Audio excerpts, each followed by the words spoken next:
வள்ளல் மீடியா நேயர்களுக்கு வணக்கம். போன காணொலியில எல்லாரையுமே சப்ஸ்கிரைப் பண்ணுங்க பண்ணாதவங்கன்னு சொல்லியிருந்தேன். அவங்களாம் பண்ணிட்டீங்க, மிக்க நன்றி. ஆனா பிரச்சனை என்னன்னா, ஏற்கனவே பண்ணிருக்கவங்களும் திருப்பியும் அந்த பட்டன் அழுத்தினா எப்படி? அதனால நீங்களாம் போயிட்டு மறக்காம திருப்பியும் சப்ஸ்கிரைப் பண்ணுங்க. வணக்கம் பாரி. வணக்கம். போன வீடியோல ஒரு டீசர் ஒன்று கொடுத்துருந்தீங்க. அதாவது ஒரு கண்டென்ட் இருக்கு, அதை நம்ம தனியா பேசலாம். அது மட்டும் இல்லாம வள்ளல் மீடியால முதல் முறையாக ஏதோ வீடியோலாம் இன்சர்ட் பண்ண போறேன் அப்படின்னு வேற சொல்லியிருக்கீங்க. யார் அந்த கண்டென்ட், அதை முதல்ல சொல்லுங்க. அடிப்படையில் என்ன அப்படின்னா, போன வீடியோல நான் சொல்லியிருந்தேன், பிறமொழியாளர்கள் கொஞ்சம் நீங்க கூட கேட்டிருந்தீங்க, ஏன் இது ஒரு மாதிரி சர்வாதிகாரி மாதிரிலாம் பேசுறீங்க. அதுக்கு ரீசன் இருக்குது. அந்த மாதிரி நம்ம பேசுனதுக்கு காரணம் இருக்கு. ஏன்னா பேக்ரவுண்ட்ல ஒரு விஷயம் நடந்துச்சுன்னு நான் சொல்லியிருந்தேன். அதுக்கான ஒரு வீடியோ நம்ம அடுத்து பண்ணுவோம்னு சொல்லியிருந்தேன். அதுதான் பேச போறோம். அடிப்படையில இந்த மண்ணில் இருக்கக்கூடிய பிறமொழியாளர்களை தமிழ் தேசியவாதிகள் எப்படி பார்க்குறோம் அப்படின்னு பார்த்தீங்கன்னா, நீங்க இந்த மண்ணுக்குள்ள வருவதற்கு காரணம் நீங்க கிடையாது.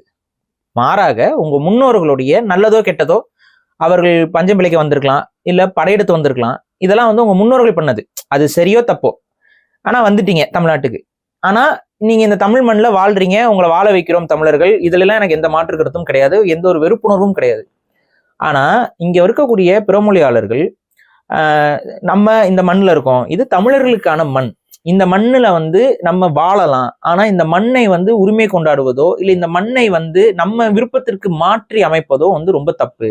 நம்ம முன்னோர்கள் உள்ள வந்துட்டாங்க, அதற்காக அதை ஒரு டோக்கனா பயன்படுத்திக்கிட்டு நம்ம இந்த மண்ணை சுரண்டுறதோ இல்லை இந்த மண்ணை அழிக்க முற்படுறதோ, இந்த மண்ணின் மைந்தர்களுக்கு எதிராக அரசியல் செய்வதோ ரொம்ப தவறுங்கிறத முதல்ல உணரணும். இதுல இந்த மக்களை தலைமை தாங்கக்கூடிய தகுதி எனக்கு இருக்குன்னு நம்ம பிறமொழியாளர்கள் நினைப்பது ரொம்ப ரொம்ப ஒரு தப்பான ஒரு போக்கு. இதைத்தான் நான் சொல்றேன்.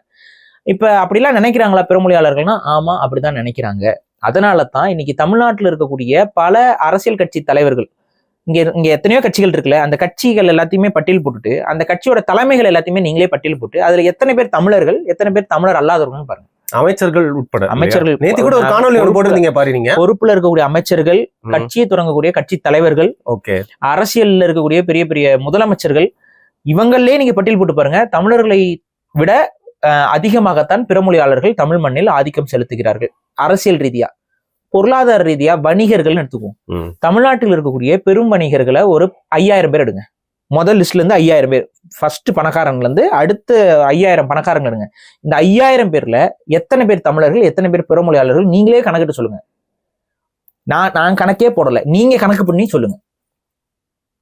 அதுல உங்களுக்கு தெரிஞ்சிடும் பிறமொழியாளர்கள் இந்த மண்ணில் ஆதிக்கம் செய்யறாங்களா. இல்ல இவ்வளோலாம் கஷ்டங்க, தமிழ்நாடு முழுக்கெல்லாம் கணக்க முடியாது. சரி, ஓகே. இப்ப எந்த ஊர்ல இருக்கீங்க நீங்க? மதுரையில இருக்கீங்களா, கோயம்புத்தூர்ல இருக்கீங்களா, சென்னையில இருக்கீங்களா? எல்லாருக்கும் ஏதாவது அந்த ஊர்ல அந்த முக்கிய பெருநகரங்களுக்கு கூட ஏதாவது ஒரு டைப்ல இருக்கும்ல. சரி, இப்ப ஃபார் எக்ஸாம்பிள் மதுரையில இருக்கேங்க நாங்க. சரி, ஓகே. மதுரையில அதிகமா வணிகம் நடக்கக்கூடிய இடம் எதுன்னு நீங்களே முடிவு பண்ணுங்க. மதுரையில அதிகமா வணிகங்கள் நடக்கக்கூடியது, பொருளாதார மையம் அதிகமா இருக்கக்கூடிய இடங்கள் எதுன்னு நீங்க முடிவு பண்ணுங்க. அந்த இடத்துக்கு போங்க. அங்க கடைகள் இருக்கும், கண்டிப்பா ஆயிரக்கணக்கான கடைகள் இருக்கும். அந்த ஆயிரக்கணக்கான கடைகள் நீங்களே கணக்கிடுங்க. அது யாரோட முதலாளிகள், யார் அங்க அந்த வேலை செய்யறாங்க, யார் முதலாளிகள், நீங்களே பாருங்க.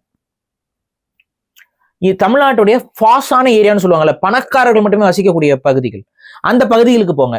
அங்க தமிழர்கள் எத்தனை பேர் இருக்காங்க, பிறமொழியாளர்கள் எத்தனை பேர் இருக்காங்கன்னு பாருங்க.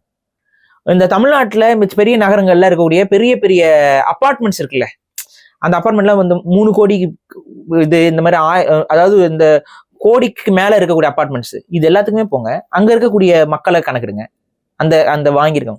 இப்ப இதெல்லாம் நான் பேசிக்கா சொல்றேன். இதை நீங்களாம் செஞ்சு பார்க்கலாம்ல. நான் சொல்றேன், நான் ஒன்னும் அரசாங்கத்துக்கிட்ட ரிப்போர்ட் வாங்கி கொடுக்கறதுலாம் அது பண்ண மாட்டேங்கிறாங்க அரசாங்கம். அதனாலதான் சாதி ரீதியான கணக்கெடுப்பு வேணும்னு நம்ம சொல்றோம். குடி வாரியான கணக்கெடுப்பு, அதுல பொருளாதார வாரியான கணக்கெடுப்பு எல்லாம் தேவை நமக்கு. நம்ம சொல்றது இதுக்காக தான், இதை அதிகாரப்பூர்வமா காட்டுறதுக்கு. ஆனா நம்ம மிகைப்படுத்தி சொல்றோம் நீங்க நினைக்கிறீங்கல்ல. அப்படி நினைப்பவர்கள்லாம் ஒரு லைவ் கேமரா கூட எடுத்துக்கோங்க. ஒரு கேமரா எடுத்துக்கிட்டு, நான் மதுரையில இந்த தெருவில் இருக்கேன், நான் கோயம்புத்தூர்ல இந்த தெருவில் இருக்கேன், கோயம்புத்தூர்ல இந்த ஏரியால தான் பாத்தீங்கன்னா பெரிய அளவுக்கு பிசினஸ் நடக்குது, எந்தெந்த கடையெல்லாம் பிசினஸ் நடக்குது, இந்த கடையெல்லாம் இருக்கு, இதெல்லாம் ஓனர் யாரு, இவங்க சமூகம் என்ன, சொல்லுங்க நீங்க. இல்ல, நீங்க சொன்னதெல்லாம் நான் அனுபவபூர்வமா ஏற்கனவே பார்த்திருக்கேங்க, எனக்கு தெரியும். இது அதுதான் சொல்றேன். இது நம்ம அது மிகைப்படுத்தலாம் நம்ம பேசல, இருக்கிறத உள்ளபடி சொல்ல எனக்கு ஏரியா, அபார்ட்மெண்ட் எல்லாமே எனக்கு போகுது கண்ணு முன்னாடி. அப்ப நான் என்ன சொல்றேன், இங்க பிறமொழியாளர்கள் ஒரு படி அதிகமாக தமிழர்களை விட வாழ்ந்து கொண்டிருக்கிறார்கள். இப்ப நீங்க அப்படி வாழ்றது மேல பொறாமைப்படுறதோ இதுவோ கிடையாது.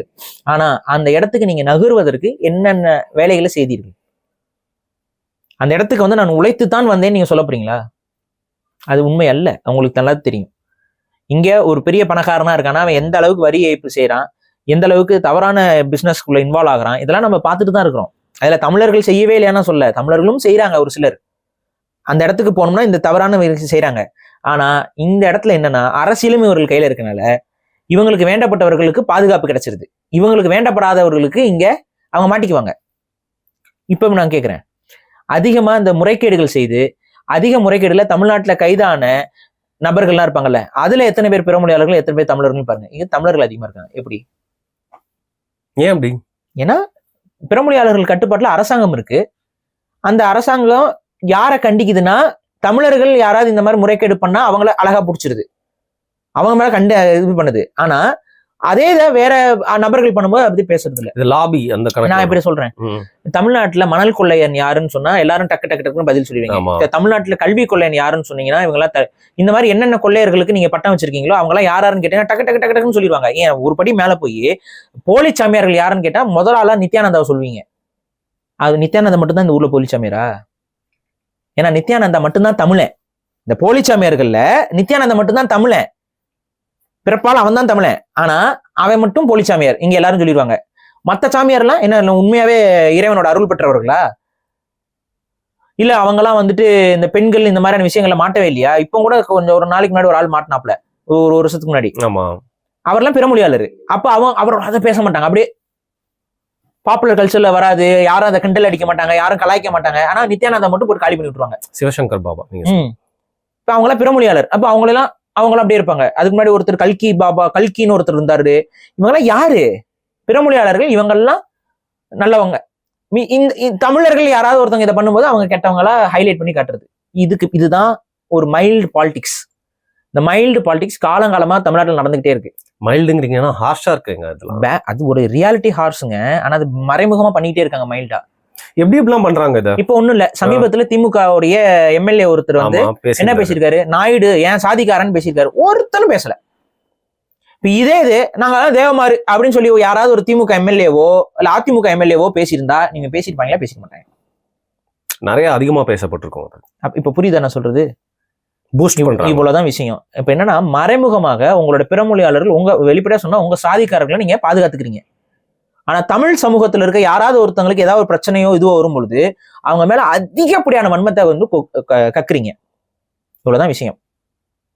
சரி, இதெல்லாத்தையும் சொல்லிட்டு ஏன் இதெல்லாம் நான் சொல்றேன் அப்படின்னா, இப்போ ஒரு நிகழ்வு வந்திருக்கு. இந்த நிகழ்வுக்கு நான் தீர்ப்பு சொல்ல போறது இல்லை. எப்பவுமே நான் சொல்லிடுவேன் இதுதான் இதுதான் இதுதான். இந்த நிகழ்வுக்கு நீங்க தீர்ப்பு சொல்லுங்க, கமெண்ட் செக்ஷன்ல நீங்க தீர்ப்பு சொல்லுங்க. ஆனா இந்த நிகழ்வை நான் எடுத்து காட்டுறேன். அது என்ன நடக்குது, இங்க பிறமொழியாளருடைய உளவியல் எந்த அளவுக்கு டாக்ஸிக்கா இருக்கு, இந்த டாக்ஸிசிட்டில எப்படி இவங்க அந்த பிறமொழியாளருடைய அந்த குரூப்ல லீடர்ஷிப் ஆகணும்னு நினைக்கிறவங்க இந்த டாக்ஸிசிட்டி எப்படி தனக்கு பயன்படுத்திக்கிறாங்க, அந்த டாக்ஸிசிட்டில எப்படி அவங்க வளர்ந்து போறாங்கிறதுக்கான ஒரு எடுத்துக்காட்டு தான் இப்ப நடந்த இன்சிடென்ட்.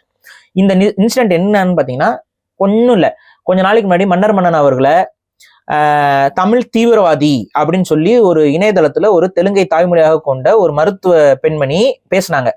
அவங்க பேர் உஷா ராணி. நம்ம கண்டிச்சு பேசியிருப்போம், வீடியோ பேசியிருக்கோம். அதே உஷா ராணி தான் இதுலயும் இன்வால்வ் ஆயிருக்காங்க. ஆனா ஒரு பட்டி மேல போய் அவங்களுடைய அந்த அடாவடித்தனம் வாங்கல, அந்த அடாவடித்தனத்தை போய் அவங்க செஞ்சிருக்கிறாங்க. அதுவும் தமிழக அரசுடைய ஏற்பாட்டுல நடந்த ஒரு விஷயத்துல இவங்க அந்த அடாவடித்தனத்தை போய் செஞ்சிருக்காங்க. இது யாரும் கண்ணும் காதும் கண்டுக்காம போயிடுவாங்கன்னு நினைச்சேன். ஆனா பாருங்க, காலம் யாருக்கிட்ட இது வந்து சேரக்கூடாதோ அவங்க கிட்டே அந்த ஃபுட்டேஜை கொண்டு வந்து சேர்த்துருச்சு. அங்க இருக்கவங்க வீடியோ எடுத்துட்டாங்களா? அங்க இருக்கவங்க வீடியோ எடுத்துட்டு நம்ம கிட்டே கொண்டு வந்து கொடுத்துட்டாங்க. ஸோ நம்ம இது பேசலான்ட்டு வச்சிருந்தோம். இப்போ போன வாரம் நடந்துச்சு, நம்ம பேசுறோம். ஒவ்வொரு வாரமும் ஞாயிற்றுக்கிழமை ஒரு கிளாஸ் நடக்கும். அந்த கிளாஸ்ல தான் இந்த போன வார கிளாஸ்ல நடந்திருக்கு. இந்த வார கிளாஸ்லயும் அது நடக்கும் திரும்ப. ஸோ இப்போ என்ன நான் சொல்றேன், உலக தமிழாராய்ச்சி நிறுவனம்ங்கிறது உங்களுக்கு தெரியும், தமிழக அரசோடைய ஏற்பாட்டுல மொழி வளர்ப்புக்காக நம்மளோட பண்பாடு கலாச்சாரம் அது சார்ந்த ஆய்வுகள் இதெல்லாத்தையும் பேசிக்கா தமிழ் மொழி அதோட கல்ச்சர் அதோட ட்ரெடிஷன் அதோடைய சிறப்புகளை மக்கள் மத்தியில் கொண்டு போவதற்கான வேலைகள்லாம் அவங்க செய்வாங்க. அந்த அடிப்படையில அவங்க ஒரு ஏற்பாடு என்ன செய்யறாங்கன்னு பாத்தீங்கன்னா, ஒரு பட்டய படிப்பு ஒண்ணு ஏற்பாடு பண்றாங்க, ஒரு சர்டிஃபைடு கோர்ஸ். என்ன சர்டிஃபைட் கோர்ஸ் அப்படின்னு பாத்தீங்கன்னா, கல்வெட்டு இருக்கு பாத்தீங்களா, தமிழ் கல்வெட்டுகள். இந்த தமிழ் கல்வெட்டுகளை படிக்கிறதுக்கு தமிழ்நாடு முழுக்க தமிழ் கல்வெட்டுகள் கோயில்கள் எல்லாத்துலயும் கிடக்கு. அந்த தமிழ் கல்வெட்டுகளை படிப்பதற்கான ஒரு சர்டிஃபைட் கோர்ஸா வந்து ஒரு பார்ட் டைம் கோர்ஸா வந்து அவங்க கொண்டு வராங்க. அது வந்து 10வது வரைக்கும் படிச்சிருக்கணும். அதுக்கப்புறம் வந்துட்டு அந்த எழுத படிக்க தெரியணும் பேசிக்கா, அவங்க வந்து அப்ளை பண்ணலாம். 3000 ரூபா போல ஃபீஸு கவர்மெண்ட் நடத்துறது, இல்லைன்னா இவ்வளவு சீப்பா பண்ண மாட்டாங்க. கவர்மெண்ட் வந்து நிறைய ஆர்வலர்களை வச்சு அந்த கல்வெட்டுகள்லாம் படிக்காம நிறைய பேர் இருக்கிறது இல்லை, நிறைய கல்வெட்டு சும்மா இருக்குல்ல, அதெல்லாம் படிக்க வைக்கிறதுக்கு ஆர்வம் மிக்கவர்கள் வந்து சேரட்டும்னு சொல்லிட்டு ஒரு பட்டய படிப்பை அறிமுகப்படுத்துறாங்க. அந்த பட்டய படிப்புக்கான இதெல்லாம் முன்னாடியே அட்மிஷன் இதெல்லாமே முடிஞ்சிருது. அந்த பட்டய படிப்புக்கான அறிமுக கிளாஸ் வந்து ஞாயிற்றுக்கிழமை பார்ட் டைம்ல படிக்கிறதா. ஸோ ஞாயிற்றுக்கிழமை போன ஞாயிற்றுக்கிழமை அறிமுக கிளாஸ் வந்து நடக்குது. அறிமுக கிளாஸ்ல என்ன பண்ணுவாங்க, யாரெல்லாம் டீச்சர்ஸோ அவங்கலாம் வந்திருக்காங்க. அதுல வந்து பாத்தீங்கன்னா எல்லாமே மொழி ஆர்வலர்கள் தான். பூங்குன்றன் இந்த மாதிரியான தமிழ் கல்வெட்டுகள், தமிழ் வரலாற்று சார்ந்த விஷயங்கள் எல்லாம் தெரிந்த படித்த நபர்கள்லாம் அதுல இருக்கிறாங்க. அவங்க தான் சொல்லிக் கொடுக்க போறாங்க. அப்ப ஒரு இதா வந்து ஒரு இன்ட்ரோடக்ஷன் கிளாஸ் அப்படிங்கறத நடத்திருக்காங்க. அந்த இன்ட்ரோடக்ஷன் கிளாஸ்ல வந்து என்ன நோக்கத்திற்காக நீங்க வந்திருக்கீங்க, இதன் மூலமா அடுத்து என்ன பண்ண போறீங்க, உங்களுக்கு இந்த ஆர்வம் எதன் அடிப்படையில வந்துச்சு அப்படிங்கிற மாதிரி சில கேள்விகளை வச்சு அவங்களோட செல்ஃப் இன்ட்ரோடக்ஷன் கிளாஸ் நடந்திருக்குங்க. சும்மா ஒரு அறிமுக நிகழ்ச்சி மாதிரி அதை தொடங்கி இருக்கிறாங்க. இதெல்லாம் ஒவ்வொருத்தங்கிட்டையும் கேட்கும்போது இந்த உஷாராணி அவங்க கிட்டையும் இவங்க வராங்க. இவங்க தன்னை அறிமுகப்படுத்த, நான் ஒரு டாக்டரு, நான் வந்து உஷாராணி, நான் வந்து தெலுங்கு சமூகத்தை சார்ந்தவள், இதெல்லாம் ஓகே. நீங்க தெலுங்கரா இருங்க, மலையாளிங்க, கன்னடா இருங்க, நீங்க தமிழ் படிக்கணுங்கிற ஆர்வத்துல வரீங்கிறதெல்லாம் அவங்க என்ன இப்போ சொல்லி அவங்களை இன்ட்ரடியூஸ் பண்ணிக்கிறாங்கன்னா, இங்க தமிழர் வரலாறு வந்து ரொம்ப தப்பா எழுதப்பட்டிருக்கு, ரொம்ப மிகைப்படுத்தி எழுதிட்டு இருக்கீங்க வரலாற. ரெண்டாவது வந்து சோழர்கள்லாம் தமிழர்கள்னு சொல்றீங்க, அப்படிலாம் கிடையாது. சோழர்கள்லாம் தெலுங்கர்கள். இங்க தெலுங்கர்களுக்கு எதிராக தொடர்ச்சியா வரலாறு பேசுறாங்க, அப்படிலாம் ஒண்ணு கிடையாது. தெலுங்கர்கள் தான் வந்து தமிழர்களை வாழ வச்சோம், பாதுகாத்தோம் அப்படின்னு சொல்லிட்டு உட்காந்து பேசுறாங்க வரிசைக்கா. அது என்னென்ன பேசுறாங்கிறத நான் இங்க வீடியோல போடுறேன், அந்த வீடியோ பார்த்துருங்க. ஹிஸ்டரியில முக்கியமா ரொம்ப தமிழ்நாட்டோட மிக முக்கியமான டைனாஸ்டியான சோழா டைனாஸ்டியை பத்தி மிக தவறான தகவல்கள் இங்க பேசப்படுது. நான் சொன்னதுல உங்களுக்கு தெரிஞ்சிருக்கோம். இதால நிறைய இன்றைய மக்கள் பாதிக்கப்பட்டிருக்காங்க. முக்கியமா தமிழ்நாட்டுல வாழ்ற தெலுங்கு பேசும் மக்கள். நான் ஒரு தெலுங்கு. அந்த வலிய உணர்ந்து இந்த ஹிஸ்டரிய மாத்தணும்னு நினைக்கிறேன். இது ஜெனரலா பேசி பாக்குறோம், ஆனா இதுக்கு எதிர்ப்பா மிகப்பெரிய அளவுல ஒரு அரசியல் நடக்குது. இதுக்கு எதிராக வந்து செய்ய வேண்டிய ஒரே வழி வந்து லிட்டிகேஷன், அதாவது கோர்ட்டு கேஸ், இது மூலமா தான் போகணும். இதுக்கு நிறைய ஆதாரங்கள் வேணும். எபிகிராஃபியா இண்டிகாவுடைய 30 வால்யூம் படிச்சுட்டேன்.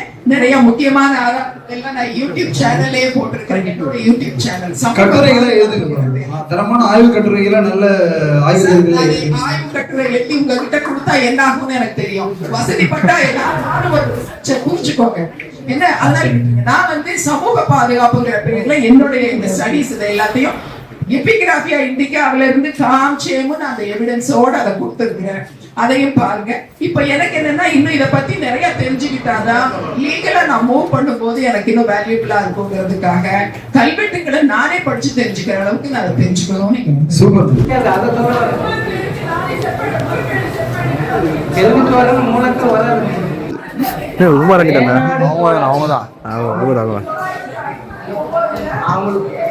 மக்களை பார்த்துக்கோங்க. உமாராணி அவர்கள் வந்து சோழர்கள் வந்து தெலுங்கு சோழர்கள் தான் சொல்லி பயங்கரமா இங்க பூங்குன்ற நையாட்ட விவாதம் பண்ணிட்டு இருக்காங்க. அவங்க வந்து குலோத்துங்க சோழர்கள்ல இருந்து தெலுங்கு சோழர்கள் வரல, சோழர்கள் வந்து தெலுங்கு சோழர்கள் வந்து விஜயால சோழனோட அப்பா காலத்துல இருந்தே வந்துட்டாங்க, அது வந்து ஸ்ரீகாந்தன் சோழன் அப்படின்னு சொல்லி பூங்குன்ற நையாட்ட விவாதம் பண்ணிட்டு இருக்காங்க.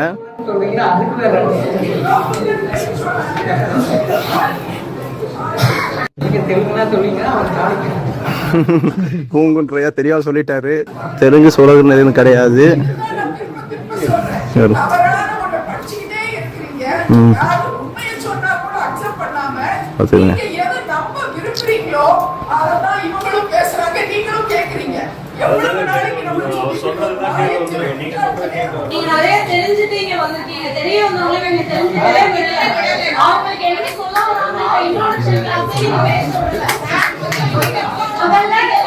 ஒரே ஒரு நிமிஷம் மேடம், ஒரே நிமிஷம் மேடம். கிளாஸ் நடத்துறோமா தடுக்கிறாங்க இவங்க. மக்களை பார்த்துக்கோங்க. இது கிளாஸோட முதல் நாள் இன்ட்ரடக்ஷன் தான் நடக்குது. ஆனால் அதுக்குள்ள அவங்களோட இன பாசத்தை இங்க வந்து காமிச்சிட்டு இருக்காங்க.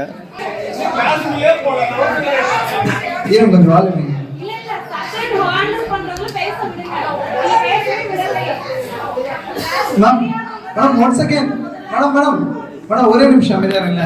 இன்னும் நிறைய நாள் இருக்கு. உங்களுக்கு தனிப்பட்ட ஒரு செஷனே கொடுக்குறேன். அப்ப நிறைய பேசலாம். நிச்சயமா உங்களுக்கு ஒரு செஷனே கொடுக்குறேன் நானு.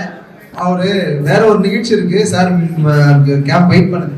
அவங்க இந்த வீடியோல என்ன சொல்றாங்கன்னு பாத்தீங்கன்னா, முழுக்க முழுக்க அவங்க ஒரு வன்மத்தோடு இருக்கிறாங்க. அந்த வன்மத்தை அவங்க எப்படி வெளிப்படுத்துறாங்கன்னா, இங்க வந்து சோழர்கள் வந்து தமிழர்கள்னு சொல்றாங்க. அப்புறம் சோழர்கள் என்ன? மூவேந்தர்கள்ல சேர சோழ பாண்டியர்கள், இவங்க தமிழர்கள். அப்ப இத்தனை ஆண்டு காலமாக 2000 ஆண்டு காலமாக தமிழ் புலவர்கள்லாம் போய் சொல்றாங்க. இந்த உஷாராணி அவங்க உண்மையை சொல்றாங்களா? இவங்க என்ன சொல்ல வராங்கன்னா, தெலுங்கு சோழர்கள், விஜயாலய சோழன்லாம் வந்து தெலுங்கு சோழன், தெலுங்கு சோழருடைய வீட்டுல இருந்து பொண்ணு எடுத்து கட்டி அப்படி பிறந்தவங்க இவங்கலாம் அப்படின்னு சொல்லி உருட்ட பாக்குறாங்க. ஆக்சுவலா பொய் என்ன அப்படின்னா, அதை வந்து ஐயா பூங்குன்றன் அவர்களே வந்து அந்த மேடையிலேயே அவர் வந்து டீபங்க் பண்ணி விளக்கம் கொடுக்குறாரு. அந்த விளக்கத்தையும் நான் போடுறேன், அதையும் போய் பாத்துருங்க. வேற வரலாறுகளிலையும் கொங்கு சோழன் ஒரு சோழரை பற்றி சொல்லுவாங்க தமிழக வரலாற்றுல. உண்மையில கற்பனை எங்குமே கொங்கு சோழர் வரல. அந்த மாதிரி தான் அவங்க வச்ச பேர் வரலாற்றாசிகள் அந்த பேர் வச்சாங்க, தெலுங்கு சோழர். சோழர் தெலுங்கு சோழர்னு மாற்றி சொல்லணும்னு இம்பீரியல் சோழர் வந்து வேறுபடுத்தி காமிக்கிறதுக்காக இந்த பேரை வச்சாங்க. தவிர அவங்க ரேநாடு சோழர்னு அவங்களுக்கு ஒரு பேர் இருக்கு. அதுதான் நான் எடுத்துக்கிறேன். தனியா வேணா பேசுங்க, நம்ம 2 பேரும் பேசலாம். ஆக்சுவலா ஐயா சொல்லது போல இங்க ஃபார் எக்ஸாம்பிள் தமிழர்கள் இருக்கிறோம். தமிழர்கள் இங்க இருக்கக்கூடிய சோழர்கள் படையெடுத்து போய் ஆந்திராவில் ஆள்றாங்க. ஆந்திராவிலேயும் அவங்களுடைய வம்சங்கள் இருக்காங்க. அவங்கெல்லாம் தங்களை என்ன வம்சம் சொல்லிக்கிறாங்கன்னா, கரிகாலனின் வம்சம் தான் சொல்லிக்கிறாங்க. அவங்க வந்து ஏதோ ஒரு தெலுங்கு மன்னரோட வம்சம்னு சொல்லிக்கல, கரிகாலனுடைய வம்சம். அப்பனா என்ன பொருள்னா, தமிழர்கள் ஆந்திராவில் போய் அங்க ஆந்திராவை ஆட்சி செய்யும் போது தங்களை அடையாளப்படுத்தினா அவங்க சோழர்கள் தான். இவங்களை யாரு தெலுங்கு சோழர்கள் எழுதுறாங்கன்னா, பிற்காலத்தில் வந்த ஹிஸ்டாரியன்ஸ் இருக்காங்கல்ல, ஆந்திராவை பேஸ் பண்ணி இருந்த சோழர்கள்ங்கிறவங்களை பிரிச்சு காட்டுறதுக்காக அவங்க தெலுங்கு சோழாஸ்ன்னு சொல்லிட்டு அவங்க டேர்ம் பண்றாங்க. இந்த அரசர்கள் தங்களை தெலுங்கு சோழர்கள் சொல்லிக்கல, நாங்கள் எல்லாம் தெலுங்கு சோழர்கள் சொல்லிக்கல. அவங்க ரேநாடு சோழர்கள்பாங்க. அந்த நாட்டுக்கு பேர் ரேநாடு. ரேநாட்டை ஆண்ட சோழர்கள். சோழர்கள்னாவே தமிழர்கள் தான். அவங்க தங்களுடைய முன்னோர்களாக கரிகாலனை தான் சொல்றாங்க. கரிகாலன்ல இருந்து எல்லாருமே தமிழ் மன்னர்கள் தான். சரியா? அப்ப சோழர்கள் வந்து தெலுங்கர்கள்ங்கிற இந்த பொய்க்கூற்றை வந்து நிறுத்தணும். ஆனா இவங்க வந்து என்ன சொல்றாங்க, அதுதான் அப்படின்னு சொல்லிட்டு யாரோட வாதிடுறாங்கன்னா, அரசாங்கத்துல அங்கீகாரம் பெற்ற ஒரு வரலாற்று ஆசிரியரோட நீங்க எல்லாம் பொய் சொல்றீங்கிறாங்க. அடுத்து ஒரு படி மேல போய் இவங்க என்ன அந்த வீடியோல சொல்றாங்கன்னா, நான் இப்ப இந்த கல்வெட்டு படிக்கிறதே, இந்த கல்வெட்டை படிக்கிறதுக்கு கத்துக்கிறது, இன்னும் படிக்கவே இல்லை நீ, சரி வரேன், கல்வெட்டை படிக்க கத்துக்கிறது இந்த மாதிரி பொய்யா தமிழர்களுடைய பெருமையை நீங்க பேசிட்டு அலைறீங்க. அவ்வளோலாம் ஒன்றும் பெருமை கிடையாது தமிழர்களுக்கு. இந்த ரியாலிட்டியை சொல்லி தெலுங்கர்கள் வந்துதான் எல்லாத்தையும் நாங்க இங்க புடுங்குறோம் கஷ்டப்பட்டு. நாங்க இந்த புடுங்குற வரலாற சொல்றதுக்கு நான் வந்து கல்வெட்டு இதை படிக்கிறேன், அந்த கோர்ஸ்ல சேர்றேன். இங்க என்ன விஷயம் அப்படின்னா, எவ்வளவு ஒரு தப்பான இன்டென்ஷன். இதை நம்ம புரியுற மாதிரியே சொல்லுவோம். ஏன்னா திராவிடத்தவர்களுக்கு எல்லாம் புரியாது நம்ம சொல்றது. இந்த தமிழக அரசுக்கும் இதெல்லாம் புரியாது. நம்ம எடுத்து சொல்லணும். குழந்தைக்கு ஸ்பூன் ஃபீட் பண்ற மாதிரி பண்ண வேண்டியது இருக்கு. ரீசன் என்னன்னா, ஒருத்தங்க கல்வி கற்க வராங்க அப்படின்னா அதோட இன்டென்ஷன் பியூரா இருக்கணும்.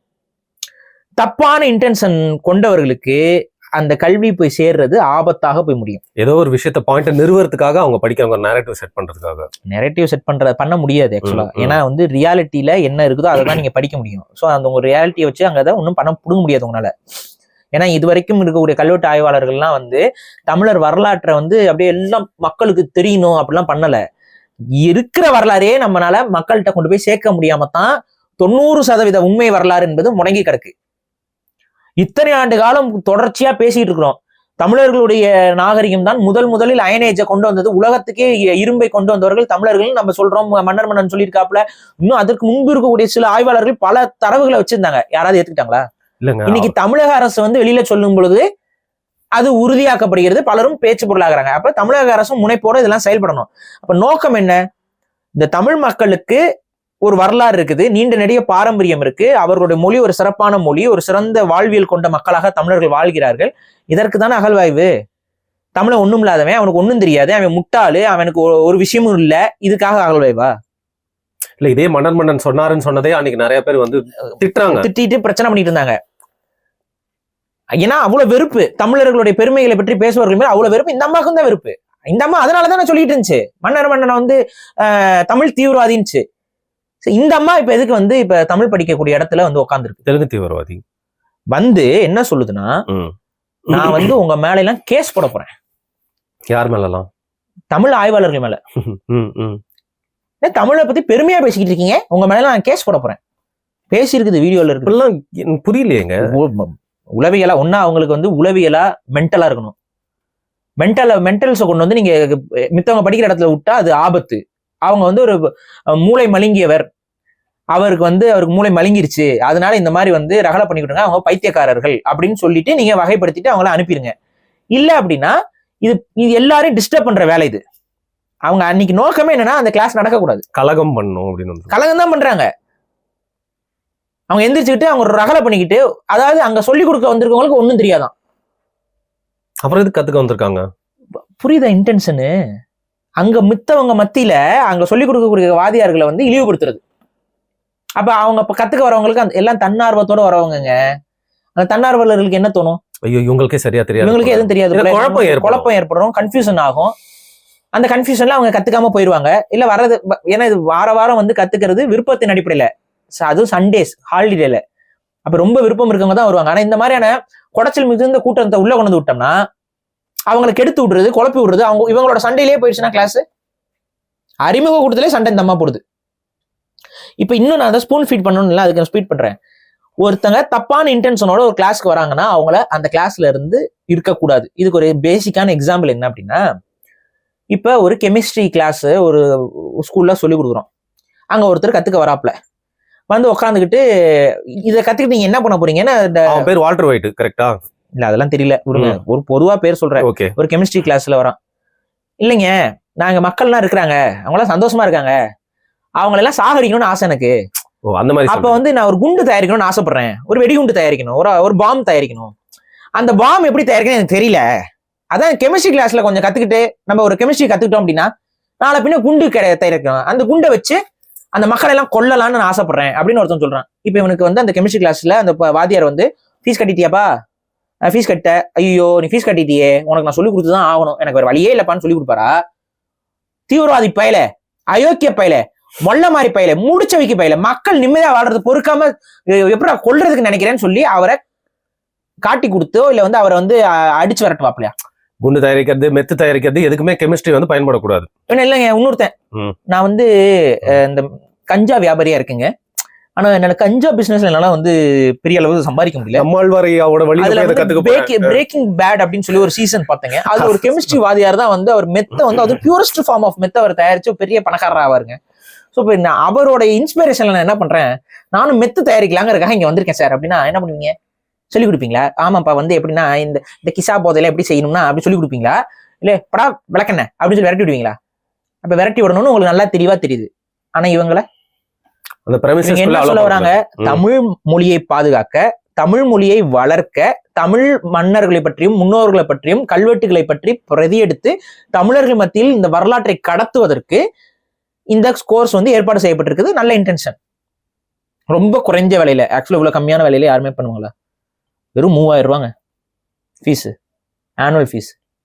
1 இயர் கோர்ஸ் வெறும் 3000 ரூபாய் கட்டிட்டு, அதுல இத்தனைக்கும் அந்த கவர்மெண்ட் ப்ரோக்ராம் என்னன்னா சைட்ஸ்க்குலாம் கூட்டிட்டு போறாங்க. முக்கியமான ஆர்கியாலஜிக்கல் சைட்ஸ், டெம்பிள்ஸ், சைட்ஸுக்கு கூட்டிட்டு போயிட்டு சொல்லி கொடுக்க போறாங்க. அதுல இன்க்ளூடட். இது என்ன பொருள்னா, நம்மளோட வரி பணத்துல கவர்மெண்ட், இது நல்ல திட்டம், கவர்மெண்ட் நம்மளோட வரி பணத்துல தன்னார்வலர்களுக்கு இதை கத்துக் கொடுக்கறது மூலியமா பலரும் அதை டாக்குமெண்ட் பண்ணுவாங்க. அது எப்படி டாக்குமெண்ட் பண்ணணும், எப்படி ஒரு ஆய்வுக்கு அனுப்பணும், இதெல்லாத்தையும் கத்துக் கொடுக்க போறாங்க. அதுல அறிவு கடத்தப்பட்டுட்டே இருக்கும், எப்படி கல்வெட்டை பிரதி எடுக்கணும். ஆனா இந்த அம்மா வந்து இப்ப நான் ஒன்னும் இல்லை, இந்த அம்மா வந்து இந்த மாதிரி படிச்சுச்சு, இதுக்கு ஒரு சான்றிதழ் கொடுப்பாங்க. இந்த சான்றிதழை காமிச்சிட்டு கோயில்ல போய் கல்வெட்டு படிக்கலாம். ஆனா இவங்களோட உளவியல் என்ன? இப்ப ஒண்ணும் இல்லை, ஃபார் எக்ஸாம்பிள் அந்த கோயில் கல்வெட்டுல வந்து திருமலை நாயக்கர் பண்ண அட்ராசிட்டிஸ் ஏதோ ஒரு கல்வெட்டுல இருக்கு. இந்த அம்மா என்ன பண்ணும்? சூப்பரா பண்ணிருக்காரு மாத்தி சொல்லுவாங்க. மாத்தி சொன்னா பிரச்சனை இல்ல, இது போயிட்டு ஆய்வு பண்றவங்க அந்த கல்வெட்டை செதைச்சதுன்னா ரீசெண்டா பாத்தீங்களா, நீங்க சொல்லிருப்பீங்களே சாண்ட் பிளாஸ்டிங் இதுல பண்ணாங்க. நீ சாண்ட் பிளாஸ்டிங் தான் பண்ணணும் இல்லைங்க, ஆல்ரெடி கல்வெட்டு தேஞ்சா மாதிரி இருக்கிறதுல 4 கல் எடுத்து தேய்ச்சிங்கன்னா இடிச்சு விட்டீங்கன்னா என்ன பண்ணுவீங்க? ஆல்ரெடி நீங்க போய் பாருங்க, ஒரு சில கோயில்கள்ல இன்னைக்குமே வந்து நீங்க சாண்ட் பிளாஸ்டிங் பண்ணிருக்க மாட்டாங்க, கல்வெட்டு இருக்கும். அந்த கல்வெட்டுக்கு இதுல வந்து கல்லாலேயே உளியிலேயே போட்டு இது பண்ணி விட்டீங்கன்னா செதஞ்சு போயிடும் எழுத்து. இந்த மாதிரி இந்த அம்மா பண்ணிடுச்சுன்னா என்ன பண்ணுவீங்க? இதுகிட்ட சர்டிபிகேட் இருக்கும். இப்ப ஒவ்வொரு கோயிலையும் இது போய் என்ன பண்ணும்னா, நான் போய் கல்வெட்டு பிடிக்க போறேன், அரசாங்க சான்றிதழ் என்கிட்ட இருக்கு, நான் கல்வெட்டு பிடிச்சா நான் ஒரு ஆய்வாளர்ன்ட்டு போய் உட்காந்து தமிழ் கல்வெட்டுகளை இந்த பொம்பளை அழிச்சுதுன்னா இதுக்கு யார் பொறுப்பு? ஏன்னா அந்த பொம்பளையே சொல்லுது, நான் வந்து இந்த வரலாறுக்கு எதிரான கேஸ் போடுவேன், நான் நீதிமன்றத்துல போய் உங்களுடைய வரலாறு எல்லாம் பொய்ன்னு சொல்லுவேன், அதுக்காக தான் நான் கத்துக்க போறேன் அப்படின்னு. இது தமிழ்நாட்டுல. இப்ப புரியுதா எனக்கு ஏன் கோவம் வருதுன்னு? போன வீடியோல நான் கோவப்பட்டதுக்கான காரணம் புரியுதா? உங்களுக்கு இப்பதான் இந்த வீடியோ பாக்குறீங்க, நான் பார்த்துட்டேன் முன்னாடியே. இப்ப இதே இது கர்நாடகத்தை சொல்லிக் கொடுக்குற ஒரு இடத்துல இந்த மாதிரி போயிட்டு ஒரு தமிழர்களோ இல்ல வேற யாரோ ஒரு மொழியை சார்ந்தவங்க கர்நாடகத்துல அந்த மக்கள் மத்தியில கர்நாடகர்களை பற்றி பொய் கட்டமைக்கப்பட்டிருக்கு, அவங்களுக்கு அங்க பெருமை கிடையாது, இதெல்லாம் இழிவு, இதை நான் மக்கள் மத்தியில நிறுவ போறேன், இதுக்காகத்தான் இதை கத்துக்க வந்திருக்கேன்னு சொன்னா அங்க இருக்கக்கூடிய கன்னடர்கள், கன்னடர்கள் என்ன செஞ்சிருப்பாங்க? இனிப்பு சாம்பாரை வழங்கியிருப்பார்கள். என்ன பண்ணிருப்பாங்க? பார்த்துட்டு இருந்திருப்பாங்களா? என்ன மாதிரியான நிகழ்வுகள் நடந்திருக்கும் கொஞ்சம் யோசிங்க. யோசிக்கவே முடியாது மாதிரி. ஆனா இவங்க என்ன பண்ணிருக்காங்க? இந்த கிளாஸ் முடிச்சுட்டு போயிட்டாங்க, அடுத்த கிளாஸ்க்கு அவங்க வருவாங்க. தமிழ் எல்லாம் கேனப்பயலா? இவங்களை என்னோட முடிவு சொல்லிடுறேன், உங்க முடிவு என்னன்னு நீங்க சொல்லுங்க. இவங்க அந்த கிளாஸ்க்கு வரக்கூடாது, சஸ்பெண்ட் பண்ணும் இவங்களை. அதாவது எந்த மொழியா இருந்தாலும் யார் வேணா வந்து கத்துக்கலாம், ஆனா இந்த கண்ணோட்டத்தோட வரவங்க. இப்ப நீங்க வந்து தெலுங்கர்களோட வரலாறை படிக்கணும் அப்படிங்கிறதுக்காக நீங்க கத்துக்கிறதுங்கிறது வேற. நான் வந்து உண்மையான வரலாறு எடுத்து கொடுப்பேன். இவங்களே வந்து என்ன சொல்லிருக்கலாம், நான் உண்மையான வரலாறு எடுத்து பேசலான்னு இருக்கேங்க, இங்க மிகைப்படுத்தப்பட்டதெல்லாம் இல்லாம உண்மையான வரலாறு அது யாரும் அவ்வளவு வன்மமா அந்த அம்மா பேசுது. தமிழர்களுக்கு வரலாறு இருக்கக்கூடாதுங்கிறது அந்த அம்மாவுக்கு அவ்வளவு ஆர்வம். அதை அங்க சொல்லிக் கொடுக்க வந்தவங்ககிட்டயே தெலுங்கர்கள் தான் சோழர்கள்னு அந்த அம்மா அடிச்சு பேசிக்கிட்டு இருக்கு. அவர் சொல்லிட்டாரு, இது சம்பந்தம் இல்லாத பேச்சுமா, அங்கெல்லாம் தமிழர்கள் தான் அவர் விளக்கம் கொடுத்துட்டாரு. தமிழர்கள் தான் அங்க அந்த பகுதிக்கு தகுந்த மாதிரி அவங்க பேரை வந்து மாத்தி வச்சுக்குவாங்க. கொங்கு மண்டலத்தை சோழர்கள் ஆளுமோ கொங்கு சோழர்கள்னு சொல்லுவாங்க, அதுக்காக சோழர்கள் கொங்கு மண்டலத்தை சார்ந்தவர்கள்னு சொல்லிட முடியாது. அதே போல அங்க ஆந்திராவை ஆளும் பொழுது அவங்க ரேநாடு சோழர்னு அந்த பகுதியை மையம் கொண்டு பேர் வச்சு சொல்றாங்களே ஒழிய அவங்க அந்த மண்ணுல உருவானவங்க கிடையாது, அவங்க தெலுங்கர்கள் கிடையாது, அவங்க தமிழர்கள் தான். எப்படி நீ இவ்வளவு வருஷமா இங்க பஞ்சமுளைக்க வந்து இங்க உட்காந்துக்கிட்டு உனக்கு தெலுங்கு பாசம் இருக்கோ, அதே போல அங்க போன மன்னர்களுக்கு அவங்களுக்கு தமிழ் பாசமும் இருந்தது. புரியுதா? அவன் எத்தனை ஆயிரம் வருஷம் ஆந்திரால இருந்தாலும் அவன் தமிழன் தான். எத்தனை வருஷம் நீ இங்க இருந்தீனாலும் உன் தெலுங்கு புத்தி மாறுதா? நீ தெலுங்கச்சியா தானே இருக்க, நீ தமிழச்சியா மாறிட்டியா? இல்ல, அதேதாங்க விஷயம். உனக்கு வரும்போது தெரியுது நான் தெலுங்கு, அப்புறம் எதுக்கு இந்த பேச்சு பேசுற? இவ்வளவு வருஷமா எனக்கு தெலுங்குன்னு உனக்கு தெரியுதுல்ல. அதே போல அவங்களுக்கு தெரியும், அதனாலதான் கரிகாலனின் வழி வந்தவர்கள் அப்படின்னு எழுதுறாங்க. கரிகால சோழன் தமிழன், கரிகாலனின் வழி வந்தவர்கள் அவங்க சொல்றதன் மூலமா தங்களை தமிழர்கள் சொல்லிக்கிறாங்க. திரும்ப அந்த இதுல இருந்து வந்தவர்களும் கூட அங்க பொண்ணு கட்டி பொண்ணு எடுத்தது எங்க? உன் ஊர்லயே பொண்ணு கட்டி பொண்ணு எடுத்துட்டு இருந்தாங்க. இங்க இருந்தானே பொண்ணு கொடுத்து பொண்ணு எடுத்துட்டு இருந்திருக்கான். அப்ப எப்படி மாறும்? இப்ப நீங்க இப்ப ஆந்திரால போய் தானே சம்பந்தம் படுத்துறீங்க. தெலுங்கு மேட்ரிமோனியில போய் பதிவு பண்ணணும் போறீங்கல்ல, அதேதான் அவன் தமிழ் மேட்ரிமோனின்னு பார்த்து அந்த காலத்திலே பார்த்திருக்கான். தமிழ்நாட்டுல இருக்க அரசர்கள் யாரோட குடும்பம் பொண்ணு கொடுக்கணும் பொண்ணு எடுக்கணும் அவன் வந்து இங்கதான் கல்யாணம் பண்ணிருக்கான். இங்க இருக்கவங்களுக்கு பிறந்தவங்களதான் பட்டத்து அரசர்களாக அறிவிச்சிருக்கிறான். அப்படிதான் அந்த விஜயாலய சோழன்லாம் அங்க வராங்க, பொண்ணு எடுத்திருக்கிறாங்க, அவ்வளவுதான். அதாவது அவங்களோட உறவினர்கள் அங்க போய் ஆட்சி செஞ்சவங்க அவங்க வீட்டுல இருக்கக்கூடிய ஒரு பொண்ணை கல்யாணம் பண்றாங்க. அந்த வழியில விஜயாலயன் வரான், உடனே அவங்களாம் தெலுங்கு இருக்கலாம். தமிழன் எங்க இருந்தாலும் தமிழன் தான். 100 வருஷத்துக்கு அப்புறமோ 200 வருஷத்துக்கு அப்புறமோ 1000 வருஷத்துக்கு அப்புறமோ தமிழன் எங்க இருந்தாலும் தமிழன் தான். சோ இது வந்து இந்த வாதத்துக்காக சொல்றேன். ஆனா இவங்களோட இன்டென்ஷன் ஏன் இப்படி பண்றாங்க? என்ன வெறுப்பு? அது அந்த வெறுப்பு அவங்கதான் உருவாக்கிக்கிறாங்க. ஏன்னு கேக்குறாங்க. அந்த வெறுப்பு படையெடுத்து வந்தான்ல, அந்த மைண்ட் செட்டு படையெடுத்து வரும்போது கொஞ்சிக்கிட்டு இருந்தானா? இல்ல யார இப்ப என்ன நல்லா வாழ்ந்துட்டோம், இல்ல யாரோட வாழ்க்கையை நமக்கு எடுத்துட்டோம்ன்ற மாதிரி கேக்குறாங்க. என்ன என்னன்னா அவங்க இன்வேடர்ஸ், அந்த இன்வேடிங் மென்டாலிட்டி இன்னும் அவங்களுக்கு இருக்கு. அப்படியே அதை தான் இருக்கக்கூடாதுன்னு நான் சொல்றேன். நம்ம முன்னோர்கள்லாம் எவ்வளவு பெரிய ஆளுக தெரியுமா? நம்ம இவங்க எல்லாம் அடிச்சு வந்தவங்க, நம்ம இவங்களுக்கு மேலேங்கிற ஒரு அந்த ஒரு உளவியல் அவங்களுக்கு இருக்கு. அப்படிலாம் கிடையாது. உன் முன்னோர் பண்ண தப்புக்கு நீ இப்ப இது உனக்கு இது இல்லை. அதே போல உன் முன்னோரோட பெருமையும் உனக்கு வராது. இவ்வளவுதான் விஷயம். நீ எப்படி வாழ்றேங்கிறதா. இப்ப ஒண்ணும் இல்ல, டாஸ்மார்க் முன்னாடி படுத்து கிடக்குறான், குடிச்சிட்டு கிடக்குறான். அவன் நாங்கள் பாண்டிய வம்சத்தை சார்ந்தவர்கள், நாங்கள் சோழ வம்சத்தை சார்ந்தவர்கள் சொல்லி பெருமை அடிச்சுக்கிட்டா அது ஏதாவது நிறைய பேர் அப்படி பண்ணாலும் அது யாருக்கு இழிவு? சோழர்களுக்கு இழிவு, பாண்டியர்களுக்கு இருக்கு இழிவு, அந்த தமிழ் வரலாறுக்கு இழிவு. இவனெல்லாம் தமிழர்னு சொல்லி நம்ம காட்டும் பொழுது நமக்கு இழிவு. புரியுதா? தப்பான வாழ்க்கையில் இருக்கும்போது அதை நீ பெருமைப்படுத்திக்க முடியாது. அதே போல உன் முன்னோர்கள் தப்பா இருந்தாங்க இருக்காங்க, அதையே தப்ப நானும் பண்ணணும்னு கிடையாது. உலகத்திலேயே ஒரு படையெடுத்து போற ஒரு இடத்துல தான் ஆட்சி செய்யாமல் அந்த மண்ணை சார்ந்த ஒருவனை முடிசூட்டி விட்டு வரக்கூடிய பழக்கம் உலகத்தில் ஒரு இனத்திற்கு உண்டெனில் அது தமிழ் இனத்துக்கு மட்டும்தான்.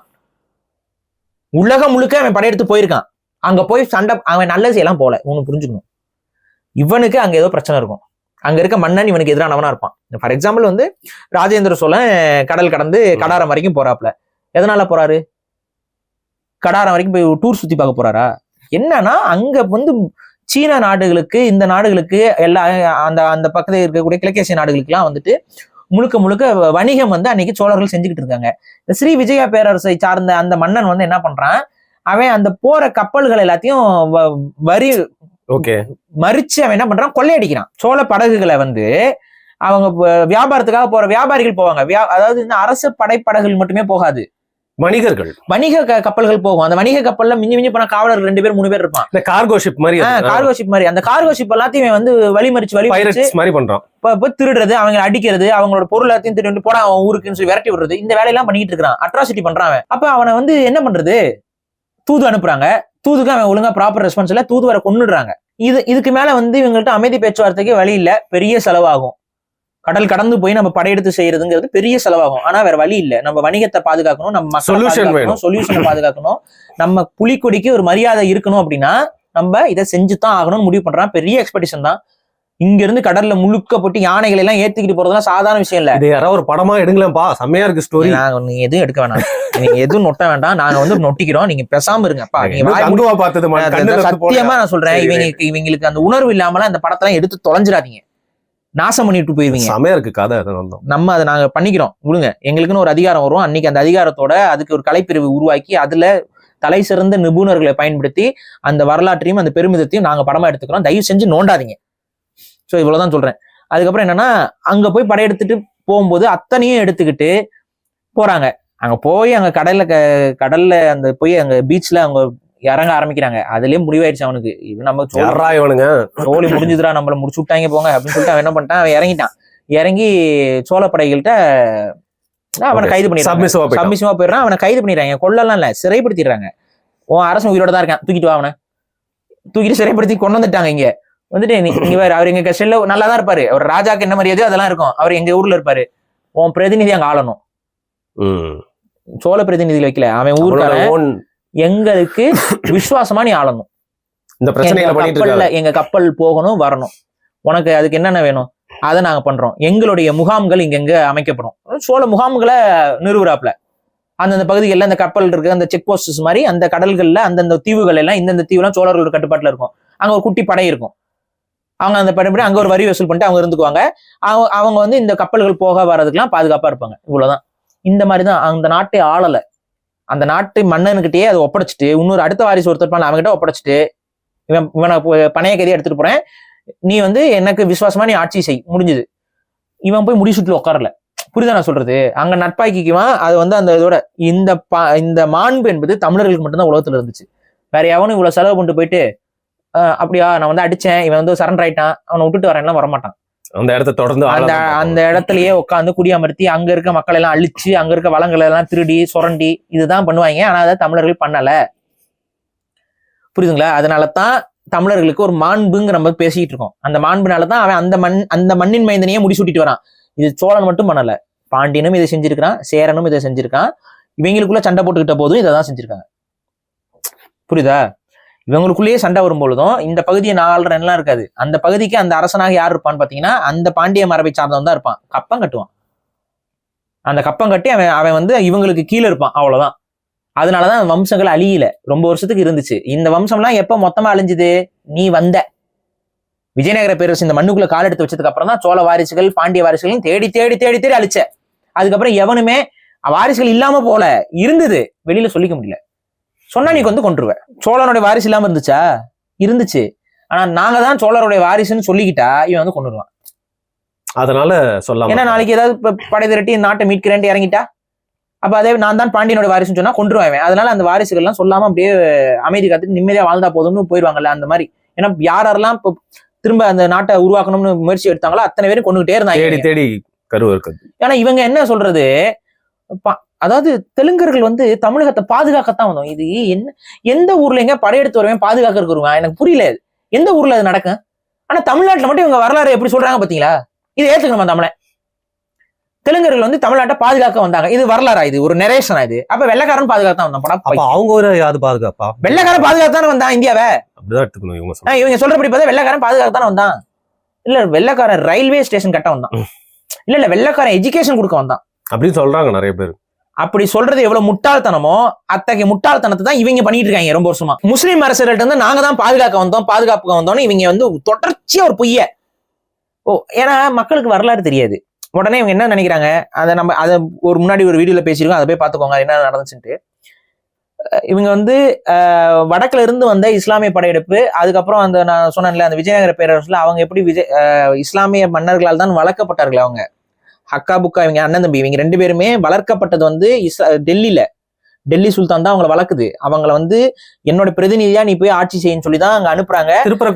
இங்க வந்துட்டு இவங்க முஸ்லீமா இருந்து ஆட்சி செய்வாங்க. ஆல்ரெடி முஸ்லீமா எல்லாம் சுண்ணத்தெல்லாம் பண்ணி முஸ்லீம் பேர்லாம் மாறிடுது அவங்க பேர்லாம். ஆனா முஸ்லீமா இருந்தா நீங்க ஆட்சி பண்ணினா உன்னை வந்து மக்கள் வந்து ஏத்துக்க மாட்டாங்க, கண்டிப்பா ஒரு வெறுப்பு இருக்கும். அப்ப நீ இந்துவா மாறி ஆட்சி பண்ணுன்னு சொல்லி பிராமணர்களுடைய ஏற்பாடுல அவங்க இந்துக்களாக அவங்க மாற்றப்பட்டு வந்து விஜயநகர பேர், இதுதான் விஜயநகர பேரரசோட வரலாறு. அதனாலதான் டெல்லி சுல்தானை இவங்க பகச்சிக்கவே இல்லை. விஜயநகர பேரரசு எப்பயுமே டெல்லி சுல்தானை பகச்சிக்கல. என்னைக்கு டெல்லி சுல்தான்ல இருந்து இங்க இருந்த படையெடுத்து வந்த அந்த நபர் இங்க மதுரைக்கு படையெடுத்து வந்த ஆளு தனி சுயராஜ்யம்னு சொல்லிட்டு மதுரை சுல்தான்னு சொல்லி மாறுறாங்களோ அன்னைக்குதான் வந்து டெல்லி சுல்தானுக்கு ஆதரவா தான் இவங்க படையெடுக்கிறாங்க. புரியுது. அதான் மதுரா விஜயம். இந்த விஷயம்லாம் அதுவும் வந்து பாத்தீங்கன்னா தமிழர்களை அழிக்கிறதுக்கு வந்து தமிழ் மன்னர்களை கொண்டுட்டு சம்புவராயர்களை அழிச்சிட்டு உட்காந்துருக்காங்க. அதுக்கப்புறம் வந்து மதுரையில இருந்து பிரச்சனைகள் இருக்கு, அங்க அந்த அரசர் இது பண்ணணும்னா கட்டளை அங்க வடக்குல இருந்து வந்ததுக்கு அப்புறம் தான் இதெல்லாம் நடக்குது. ஸோ வரலாறு இல்ல, இவங்க வந்து செல்ஃபிஷா தான் செயல்பட்டு இருக்காங்க. இது மன்னர்கள் அப்படிதான் செயல்பட்டு இருக்காங்க. ஆனா இவங்க நமக்கு வைக்கிற நரேஷன் என்ன, பாதுகாக்க வந்து நாங்க வரலைன்னா நீ எல்லாம் முஸ்லீம் ஆயிருப்ப. ஏன்னா பைத்தியக்காரா, ஹைதராபாத்ல முஸ்லிம்ஸ் அதிகம் தான், ஆனா அதுக்கு ஈக்குவலா ஹிந்துஸ் இருக்காங்களா இல்லையா? ஹைதராபாத் எத்தனை வருஷமா முஸ்லீம் ஆண்டு. நான் கேக்குறேன், ஹைதராபாத் செகந்திராபாத் இங்கெல்லாம் நீ புடுங்காம இங்க தமிழ்நாட்டை வந்து பாதுகாக்க வந்தியா? உன் ஊர்லயே உன்னால ஒன்னும் புடுங்க முடியல. கேள்வி வருமா வராதா?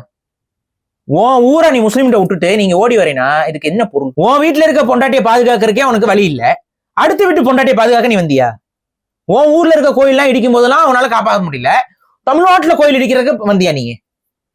அவங்களுக்கு தெளிவா தெரிஞ்சிருச்சு அங்க வடக்குல ஆதிக்கம் அதிகரிச்சிருச்சு, முஸ்லீம் படையெடுப்புகள் வந்துட்டே இருக்கு, இனிமேல் நம்ம இங்க இருக்க முடியாதுன்னு முடிவாயிடுச்சு. அப்படியே அங்க இருந்து டேரா போட்டு இங்க வந்தீங்க. என்ன சவுத்துல வந்து கொஞ்சம் முஸ்லீம் இன்வேஷன் கம்மியா இருக்குங்கிறனால நீங்க இங்க வந்து இங்க ரியாலிட்டி உங்களை பாதுகாத்துக்கிறதுக்கு வரீங்க. ஆனா இங்க தமிழ் மன்னர்களை அலோவ் பண்ண மாட்டாங்க. அப்ப தமிழ் மன்னர்களே வீக்கா தான் இருக்காங்க, இவனை அடிச்சுட்டு போயிடலாம்னு சொல்லிட்டு நீங்க தமிழ் மன்னர்களை அழிச்சு விட்டு இங்க உள்ள வந்து செட்டில் ஆனீங்க. இதான் உண்மை வரலாறு. இதை நீங்க மறைக்கிறதுக்கு எவ்வளவு பொய்யும் பூசி முழுங்கினாலும் அந்த உண்மைகள் வெளியே வந்துகிட்டு தான் இருக்கு. இப்ப அதுக்கு ஒரு எக்ஸ்ட்ரா ஒரு 2 உண்மையை சொல்றேன், அதுக்கு வந்து நீங்க புரிஞ்சுக்கோங்க. சரி, முஸ்லிம்ஸை இது பண்றதுக்கு தானே வந்தீங்க. திருமலை நாயக்கர் மஹால் பெருமை மிக சின்னம்ல உங்களுக்கு. திருமலை நாயக்கர் மஹாலுடைய ஆர்கிடெக்சர் என்ன ஆர்கிடெக்சர்? அது முகல் ஆர்கிடெக்சர் மாதிரி தான். முகல் ஆர்கிடெக்சர் பார்த்தா அப்படிதான் தெரியுது. முகல் அண்ட் ஹிந்துஸ்தானி ஆர்கிடெக்சர் ரெண்டும் மெர்ஜ்டு ஃபியூஷன். உனக்கு தான் இஸ்லாமியர்னா பிடிக்காதே ராஜா, எதுக்கு ஃபியூஷன்ல போய் வீடு கட்டுற? இஸ்லாமிய வெறுப்பு இருக்க உனக்கு எப்படி அந்த இஸ்லாமிய ஆர்கிடெக்சர் கூப்பிட்டு வந்து வீடு கட்ட தோணுது? இப்போ புரியுதா? இது ஒரு எவிடன்ஸ்.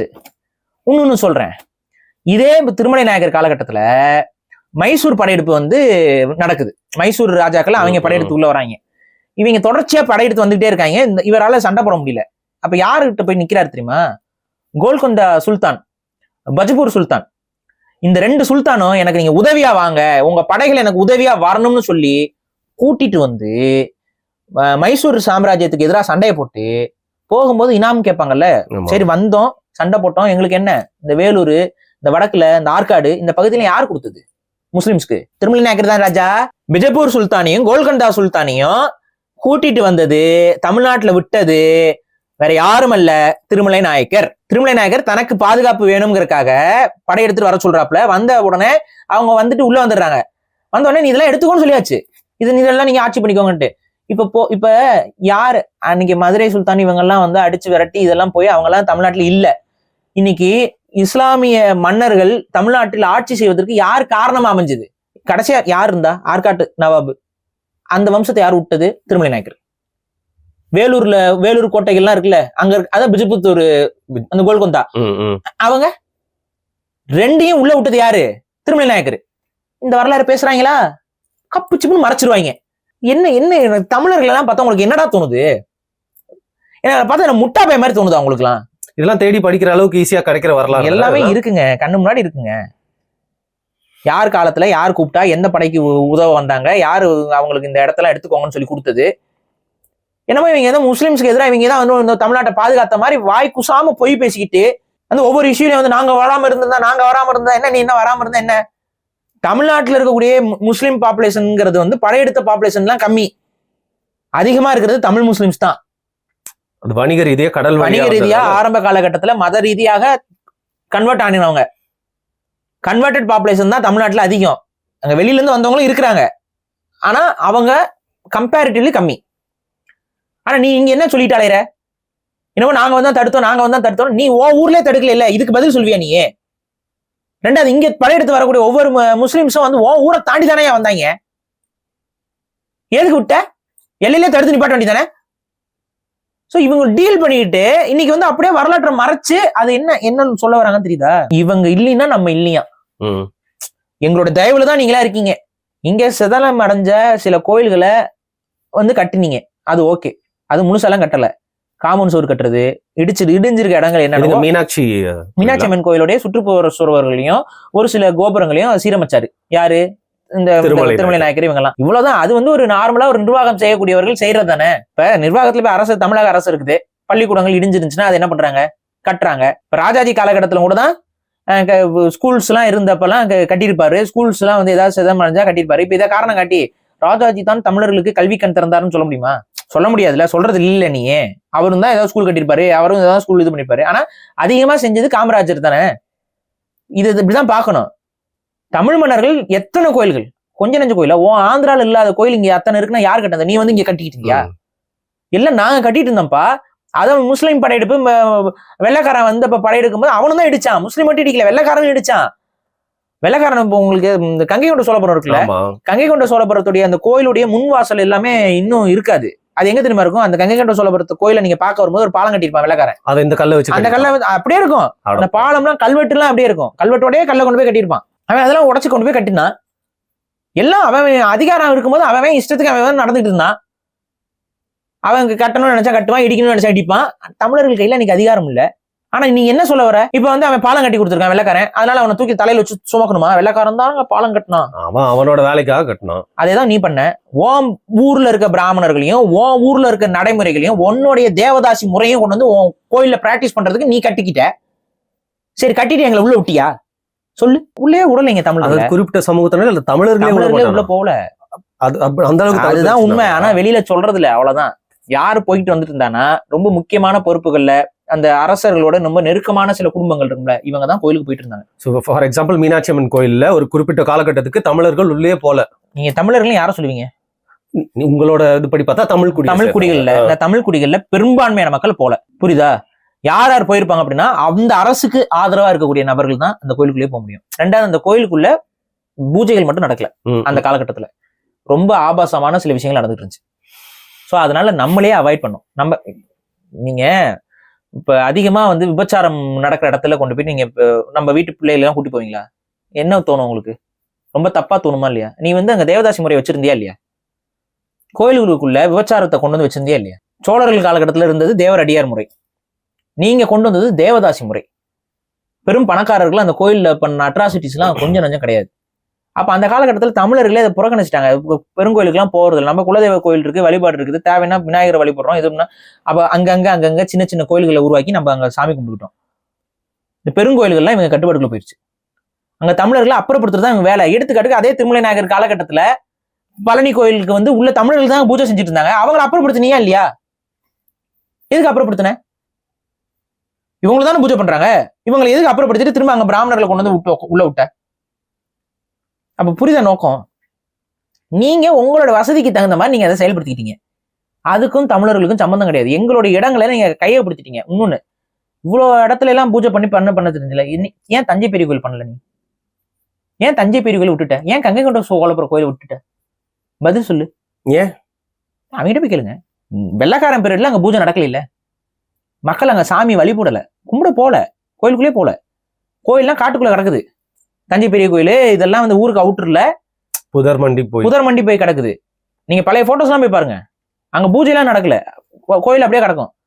வெள்ளைக்காரன் வந்து இவ்வளவு பெரிய கட்டடம், இவ்வளவு பெரிய கோயில், அது ஒரு முறைப்படி இது பண்ணாம என்ன பண்ணி வச்சிருக்கீங்கன்னு சொல்லிட்டு போய் பார்த்துட்டு இது பண்ணிட்டு அவன் அப்புறம் தான் பழக்கத்தை கொண்டு வரான். இப்ப கங்கை கொண்டு சோழபுரம்னா அப்படியே விட்டுட்டாங்க. இன்னைக்கு வரைக்குமே இப்பதான் தமிழக அரசு வந்ததுக்கு அப்புறம் தான் சில முன்னெடுப்புகள்லாம் பண்ணி அதை மாத்தி இது பண்ணி. ரெண்டாவது, இந்த கோயில்களோட சிதலமடைஞ்ச நிலை என்னன்னு தெரியுமா? தமிழக அரசு வந்து தான் சேர்த்துச்சுங்க கல்லெல்லாம். நிறைய மாதிரி இல்ல கோயில், நிறைய கல்லெல்லாம் கீழே உளுந்து கடந்து நிறைய சிதஞ்சு கடந்து போச்சு. என்ன பண்ணி என்ன வேலையை பண்ணிட்ட? பெரிய ரிஃபார்ம்ஸ் எல்லாம் பண்ணல இவங்க. வெள்ளைக்காரன் பீரியட்ல எல்லாம் எதுவும் ஒன்றும் நடக்கல. தெலுங்கர்களுடைய ஆட்சி காலகட்டத்திலயுமே இந்த கோயில்களுக்கு எல்லாம் அவங்க ஒன்றும் பெருசா சிறப்பாலாம் செய்யல. அவங்களுக்கே தெரிஞ்சிருக்கு எந்தெந்த கோயிலை எப்படி பண்ணணும், எந்தெந்த கோயிலை எப்படி கட்டமைக்கணும். இங்க இந்த நடுவுல வந்து இந்த மராட்டியர்கள்னா அந்த தஞ்சை பெரிய கோயில கொஞ்சம் எடுத்து பண்ணிட்டு இருந்தாங்க. ஏன்னா இவன் பண்ணலைங்கிறனால அவங்க உள்ள வந்து பண்ணாங்க. ஏன்னா மக்கள்கிட்ட நல்ல பேர் வாங்கணும்ல, புரியுது, அபிமானம் வரணும் போது அவங்க உள்ள எடுத்து வரும்போது பாருங்க, இந்த கோயில அவன் வந்து ரிஃபார்மே பண்ணல, நாங்க வந்து எல்லாத்தையுமே சரி பண்ணோம், அதாவது தெலுங்கர்களோட நாங்க பெட்டர் அப்படிங்கிற மாதிரி அவங்க காட்டிட்டு அவங்க உள்ள வந்து இந்த வேலையை பண்ணாங்க. சரபோஜி அவங்க வந்து தஞ்சை பெரிய கோயிலை சுத்தி கொஞ்சம் அந்த கோயில் மதில் சுவர், அதுக்கப்புறம் அந்த சிதலமடைஞ்ச சில பகுதிகளை சரி செய்யறது போறது இதெல்லாம் பண்ணாங்க. நீ என்ன பண்ண? வாங்க நம்ம 2 பேர் போய் vlog எல்லாம் பண்ணலாம் பாரு. நிறைய இருக்கு அந்த கோயிலே. நீங்க உருவத்தை மாற்றினது, அங்க இல்லாத வழிபாட்டெல்லாம் கொண்டு வந்து, வாராகி வழிபாட்டெல்லாம் கொண்டு வந்து சொருகுனது எல்லாம் தெலுங்கர்கள் பண்ணது. அதாவது என்னென்னலாம் ஆல்ட்ரேஷன் பண்ணி அவங்களுக்கு தகுந்த மாதிரி மாத்த முடியுமோ அத்தனை வேலையும் பண்ணீங்க. அதோட அந்த ஒரு கோயிலுக்குள்ள இன்னைக்கு சொல்ற ஆகம்பத்துக்கு மீறி நான் செய்ய மாட்டேன், ஆனா அன்னைக்கு நீ ஏதாவது அதெல்லாம் ஃபாலோ பண்ணியா? உன் இஷ்டத்துக்கு எல்லாத்தையும் பண்ணி விட்ட. அப்ப நான் என்ன கேக்குறேன், இவ்வளோ வெறுப்பா இவ்வளோ இதாவே கண்டினியூவா அதே மென்டாலிட்டியில ஆள போறீங்களா? அதாவது தமிழர்களை ஆட்சி பண்ணிட்டே இருக்கணுமா? தமிழர்களுக்கு அந்த பெருமையோ இன உணர்வோ அந்த இதோட எல்லாம் இருக்கக்கூடாது. அவன் கல்வெட்டு படிக்க போற இடத்துல போயிட்டு ரகலை பண்ணுவீங்களா? அதுதானே பண்றாங்க இவங்க. கல்வெட்டு கிளாஸ்ல உங்களுக்கு விருப்பம் இருக்கா? இதுல தேவையில்லாம நான் கத்துக்கிட்டு நான் எல்லாத்தையும் கேஸ் போட போறேன், நான் இது பண்ண போறேன்னு த்ரெட்டன் பண்றதா இல்லையா? யார் மேல கேஸ் போடுவீங்க? அங்க வந்திருக்காங்கல்ல அவங்கள மிரட்டுறது. அதான் வேற என்ன, அது மிரட்டல் தான். அது இதெல்லாம் நீ ஆய்வு பண்ணி போட்டீங்கன்னா உனக்கு எதிரான கேஸ் போடுவேன், இது பண்ணுவேன், அது பண்ணுவேன். நம்ம பசங்க கண்டுபிடிச்சிட்டாங்க. இன்னொன்னு புரிஞ்சுக்கோ, அங்க நம்ம பசங்க இருந்தாங்க, அதனாலதான் எனக்கு அந்த வீடியோ கிடைச்சது. புரியுதா? எந்த அளவுக்கு தமிழர்கள் மாண்பானவர்கள்னு புரிஞ்சுக்கோங்க. உங்ககிட்ட யாரும் வந்து ரகலை பண்ணல, உங்ககிட்ட யாரும் வந்து பிரச்சனை பண்ணல. எவ்வளவு மாண்போடு இருந்திருந்தா அங்கேயே நம்ம தம்பி எந்திரிச்சா அந்த வீடியோவும் பாருங்க.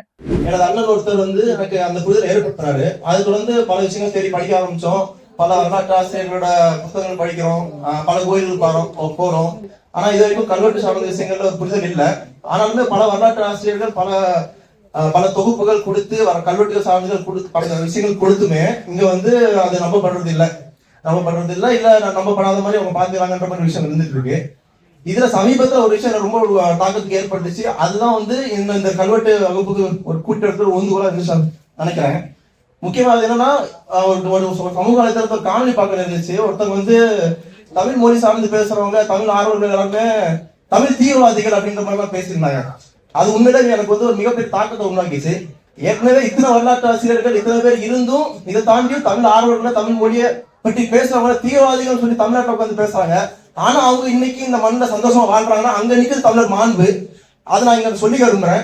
சோ இதை வந்து நான் கல்வெட்டு மூலமா படிச்சுக்கிட்டு நம்ம மக்களுக்கு மேலும் ஆதாரப்பூர்வமான விஷயத்தை கொண்டு போக விரும்புறேன். நிச்சயம் எல்லா மக்களுக்கும் நல்லா புரிஞ்சதை கொண்டு போவேன். நம்ம தம்பி கௌசிக் தான் எந்திரிச்சு அப்பவே நீங்க யாருன்னு அவனுக்கு தெரியும். ஆனா அவங்கள பாயிண்ட் அவுட் பண்ணி சொல்லாம அவங்க கேக்குறாங்கல்ல எதனால கல்வெட்டு படிக்க வந்தீங்கன்ட்டு. அப்ப கௌசிக் என்ன சொல்லியிருப்பான், ஒரு சிலர் கொஞ்ச நாளைக்கு முன்னாடி தமிழ் ஆய்வாளர்கள் எல்லாம் தீவிரவாதிகள் சொன்னாங்க, அந்த வீடியோவை பார்த்தோம். என்னடா வெளியிலிருந்து வந்தவங்க பிறமொழியாளர்கள் இந்த அளவுக்கு தமிழர்களை வந்து தீவிரவாதிகள் சொல்றாங்க, அப்ப நம்ம இதெல்லாம் முழுமையா தெரிஞ்சுக்கணும், உண்மையை தெரிஞ்சுக்கணும் அப்படிங்கிறதுக்காக தான் நான் வந்தேன்னு சொன்னா. அது உங்களை பார்த்துட்டே தான் அவன் சொல்லியிருப்பான். ஆனா நீ தான் அப்படி சொன்ன அப்படிங்கறத அவன் பின் நோட் பண்ணி அவங்கள அங்க ரகலையாக்கியோ பிரச்சனை பண்ணியோ அவங்க பண்ணல, அசிங்கப்படுத்தல.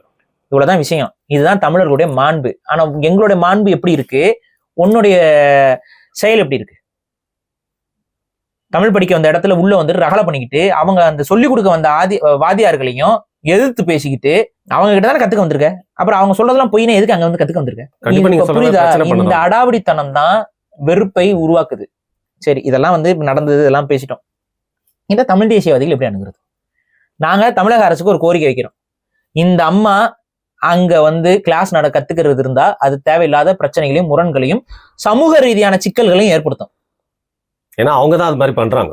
யாரும் இது வந்து அவங்க வாட்ட வந்து கத்துக்கிட்டு போயிருந்தா பிரச்சனையே இல்லை. யார் வேணா கத்துக்கலாம். நீ கத்துக்கிட்டு என்ன எளவோ பண்ணு. ஆனா கத்துக்கிட்டு போறதுங்கிறதுக்கு நீ இவ்வளவு தப்பா ஒரு விஷயத்த பண்ணி அங்க இருக்கக்கூடிய மாணவர்களை வந்து தேவையில்லாத விவாதத்துக்குள்ள வைக்க, ஆசிரியர்களை விவாதத்துக்குள்ள பண்ணி திமிருத்தனமா நடந்துகிட்டு, இது ரொம்ப அபத்தம். அவங்கள இந்த கோர்ஸ்ல இருந்து தமிழக அரசு விடுவிக்கணும்.